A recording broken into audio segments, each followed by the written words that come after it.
Assalamualaikum warahmatullahi wabarakatuh. Perkenalkan, nama saya R.A. Suryana dengan NIM 2892050071, Prodi Manajemen, mata kuliah pengantar ekonomi mikro. Tujuan saya membuat video ini untuk menyelesaikan tugas UTS dari mata kuliah pengantar ekonomi mikro dengan dosen pengampu Ibu Eka Putri MPD. Ilmu ekonomi, apa itu ilmu ekonomi? Ilmu ekonomi adalah ilmu yang mempelajari cara individu dan masyarakat yang mempunyai keinginan yang tidak terbatas untuk mengalokasikan sumber daya yang terbatas untuk keinginan mereka.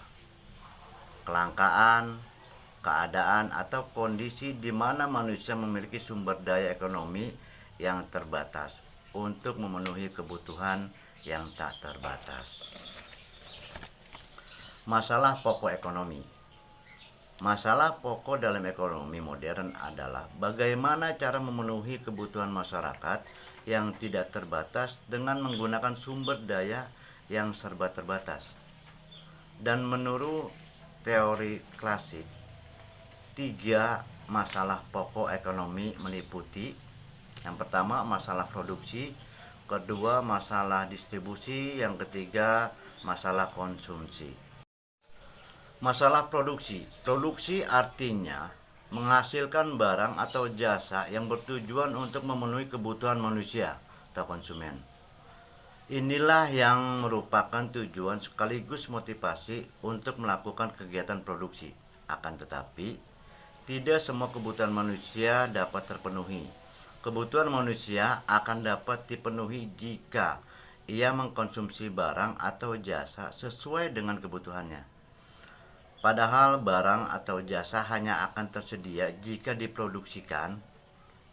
Proses untuk memproduksi barang atau jasa memerlukan sumber-sumber ekonomi melalui dasar sumber daya alam SDA, sumber daya manusia SDM, maupun sumber daya modal serta keterampilan pengusaha entrepreneurship. Masalah distribusi. Distribusi adalah kegiatan menyalurkan barang atau jasa hasil produksi kepada konsumen. Alur distribusi barang atau jasa tersebut dapat dilakukan secara langsung maupun melewati perantara dan perdagangan. Distribusi mempunyai 3 fungsi, yaitu fungsi pertukaran, penyediaan fisik, dan penunjang. Masalah konsumsi. Konsumsi adalah kegiatan menggunakan, menghabiskan, atau memanfaatkan barang yang dihasilkan oleh produsen. Ada 2 faktor yang mempengaruhi kegiatan manusia, yaitu faktor intern, meliputi sikap, kepribadian, motivasi diri, pendapatan seseorang, selera, dan watak atau karakter. Faktor ekstern meliputi kebudayaan, adat istiadat, status sosial, keluarga, lingkungan masyarakat, dan pemerintah. Penawaran. Pengertian penawaran adalah jumlah barang atau komoditif yang akan diproduksi dan ditawarkan untuk dijual dalam rangka memenuhi kebutuhan masyarakat sosial dalam suatu pasar ekonomi. Hukum penawaran. Bila tingkat harga naik, maka jumlah barang yang ditawarkan akan naik.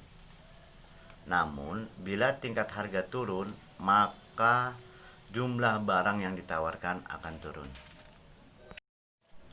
Permintaan. Pengertian permintaan adalah suatu hubungan tertentu antara jumlah suatu barang yang akan dibeli orang dan harga barang tersebut.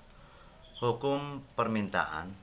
Bunyi hukum permintaan ceteris paribus, Jika harga produk naik, maka jumlah permintaan akan turun. Begitu sebaliknya. Jika harga turun, maka jumlah permintaan produk akan meningkat. Elastisitas permintaan dan penawaran. Elastisitas permintaan itu membahas tingkat kepekaan jumlah barang yang diminta akibat perubahan harga. Elastisitas penawaran menunjukkan tingkat kepekaan jumlah barang yang ditawarkan akibat perhubungan harga. Keseimbangan pasar. Keseimbangan pasar adalah suatu keadaan ketika permintaan dan penawaran berbeda pada suatu titik yang sama. Syaratnya, jumlah barang yang diminta di pasar tersebut sama dengan jumlah barang yang ditawarkan. QD sama dengan QS atau PD sama dengan pasar, yaitu perpotongan kurva permintaan dengan kurva penawaran. Sekian, hanya sampai di sini penyampaian saya. Kurang dan lebihnya saya mohon maaf. Wabillahi taufiq wal hidayah. Wassalamualaikum warahmatullahi wabarakatuh.